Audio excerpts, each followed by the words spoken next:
നമസ്കാരം. നെല്ലിക്കാമ്പയിൽ night Riders Naufal Abdulla ആദ്യമായി സംവിധാനം ചെയ്ത സിനിമ. നെല്ലിക്കാമ്പയിൽ എന്ന് പറയുന്ന ഗ്രാമത്തെ ചുറ്റിപ്പറ്റിയുള്ള കഥയാണ്. അവിടുത്തെ 3 ചെറുപ്പക്കാരുടെ കഥ കൂടിയാണ് ഈ സിനിമ. നെല്ലിക്കാമ്പയിൽ എന്ന് പറയുന്നത് ഒരു കേരള ഗ്രാമമാണ്. പക്ഷെ അത് തമിഴ്നാടുമായി ബോർഡർ പങ്കിടുന്ന ഒരു ഗ്രാമമാണ്. അവിടം ഒരുപാട് അന്ധവിശ്വാസങ്ങളാലും അതുപോലെ ദുരൂഹ സാഹചര്യങ്ങളാലും ഒക്കെ മൂടപ്പെട്ട് കിടക്കുന്ന ഇടമാണ്. അതുപോലെ തന്നെ വളരെ സാധാരണക്കാരായ ജനങ്ങൾ വസിക്കുന്ന സ്ഥലം കൂടെയാണ്. മാത്യൂസ് ആണ് ഇതിലെ കേന്ദ്ര കഥാപാത്രത്തെ അവതരിപ്പിക്കുന്നത്. മാത്യൂസിന്റെ കഥാപാത്രത്തിന്റെ പേര് ശ്യാം എന്നാണ്. ശ്യാം ആ ഗ്രാമത്തിലെ ഒരു ചെറുപ്പക്കാരനാണ്. അദ്ദേഹം ആ ഗ്രാമത്തിലെ ഒരു പെൺകുട്ടിയുമായി പ്രണയത്തിലുമാണ്. സിനിമ പേഴ്സണലി എനിക്കൊരു ബിലോ ആവറേജ് എക്സ്പീരിയൻസ് ആയിരുന്നു. ഹൊറർ കോമഡി ജോണറിലാണ് ഈ സിനിമ കഥ പറയുന്നത്. ഇതിന്റെ മെയിൻ പ്ലോട്ട് എന്ന് പറയുന്നത് ആ ഗ്രാമത്തിലെ ആളുകളെ അർദ്ധരാത്രിയിൽ പേടിപ്പിക്കുകയും വീതിയുടെ മുൾമുനയിൽ നിർത്തുകയൊക്കെ ചെയ്യുന്ന ഒരു രൂപം. ആ രൂപത്തെ ചുറ്റിപ്പറ്റിയുള്ള അന്വേഷണവും ആ രൂപം ആളുകളെ പേടിപ്പിക്കുന്നതുമായി ബന്ധപ്പെട്ടുള്ള കാരണവും ഒക്കെയാണ് ഈ സിനിമയുടെ പ്രധാന ഇതിവൃത്തം. അതുമായി ബന്ധപ്പെട്ടിട്ടുള്ള അന്വേഷണങ്ങളിലേക്കും കാര്യങ്ങളിലേക്കും കടക്കുന്നത് ശ്യാമും അവന്റെ 2 കൂട്ടുകാരുമാണ്. മാത്യൂസ് നായകനായിട്ടുള്ള പ്രകടനം വളരെയധികം ദയനീയമായിട്ടാണ് അനുഭവപ്പെട്ടിട്ടുള്ളത്. അദ്ദേഹം കഴിഞ്ഞ കുറച്ച് വർഷങ്ങളായിട്ട് സിനിമയിൽ ദയനീയ പ്രകടനം തുടരുന്ന ഒരു നടനാണ്. അദ്ദേഹത്തെ സംബന്ധിച്ച് ഈ സിനിമയിലും ആ ഒരു ദയനീയ പ്രകടനം തന്നെയാണ് ആവർത്തിക്കപ്പെടുന്നത്. ഈ സിനിമയുടെ മെയിൻ കണ്ടന്റ് ഹൊറർ ആൻഡ് കോമഡിയാണ്. ആ ഹൊറർ രംഗങ്ങളിൽ പലതും ഒട്ടും കൺവിൻസിംഗ് അല്ലാതെയാണ് വന്നിരിക്കുന്നത്. കോമഡി രംഗങ്ങളാണെങ്കിൽ വളരെ മോശമായി അനുഭവപ്പെടുകയും ചെയ്തിട്ടുണ്ട്.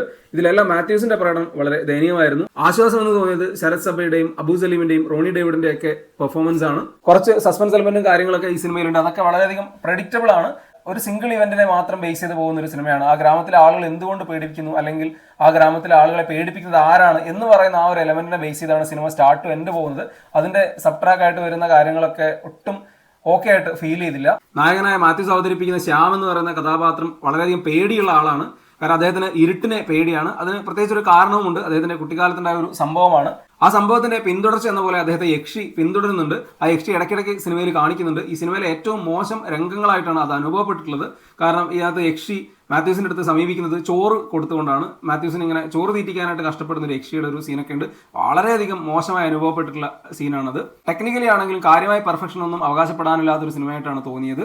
അവസാന ഭാഗത്തേക്ക് മാത്യൂസിന്റെ ഹീറോയിക് പെർഫോമൻസ് ഒക്കെ ഉണ്ട്. അതൊന്നും ഒട്ടും കൺവിൻസിംഗ് ആയി ചെയ്ത് ഫലിപ്പിക്കാൻ അദ്ദേഹത്തിന് കഴിഞ്ഞിട്ടില്ല എന്ന് പറയാം. ഇതിന്റെ കഥാവഴികളാണെങ്കിലും ഇതിലെ സംഭാഷണ രംഗങ്ങളാണെങ്കിലും ഒക്കെ ഒരുപാട് ചൈൽഡിഷ് ആയിട്ടുള്ള പരിപാടിയായിട്ട് ഫീൽ ചെയ്തു. പെർഫോമൻസ് ആണെങ്കിലും ആരുടെയും എടുത്തു പറയത്തക്കായി തോന്നിയില്ല. നേരത്തെ പറഞ്ഞ പോലെ അബു സലീമും ശരത് സാബിയും ഒക്കെയാണ് കുറച്ച് ആശ്വാസമായി തോന്നിയിട്ടുള്ളത്. അബു സലീമിന്റെയും റോണി ഡേവിഡിന്റെയും ഒക്കെ 1-2 രംഗങ്ങളാണ് മെയിൻലി ഓർത്തിരിക്കാൻ തോന്നിയത്. നെല്ലിക്കാമ്പയിൽ എന്ന് പറയുന്ന ഗ്രാമവും അതിനെ അവതരിപ്പിച്ചതും അവിടെയുള്ള ഗ്രാമഭംഗിയും ഒക്കെ രസമുള്ളതായിരുന്നു. പക്ഷേ കഥാവഴികൾ വികസിക്കുന്തോറും സിനിമ ഇമ്മച്ചറായിട്ട് അനുഭവപ്പെട്ടു.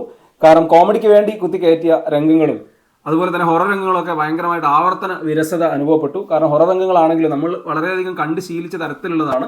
വളരെയധികം അന്ധവിശ്വാസങ്ങളാൽ ചുറ്റപ്പെട്ട ഗ്രാമമാണ് എന്ന് നായകന്റെ സംഭാഷണത്തിലൂടെയാണ് സിനിമ തുടങ്ങുന്നത്. പക്ഷേ ആ അന്ധവിശ്വാസത്തെ ന്യായീകരിച്ചുകൊണ്ടാണ് സിനിമ അവസാനിക്കുന്നതും. ആകത്തുകയിൽ ഒരു ബിലോ ആവറേജ് എക്സ്പീരിയൻസ് ആയിട്ടാണ് നെല്ലിക്കാമ്പയിൽ നൈറ്റ് റൈഡേഴ്സ് അനുഭവപ്പെട്ടിട്ടുള്ളത്.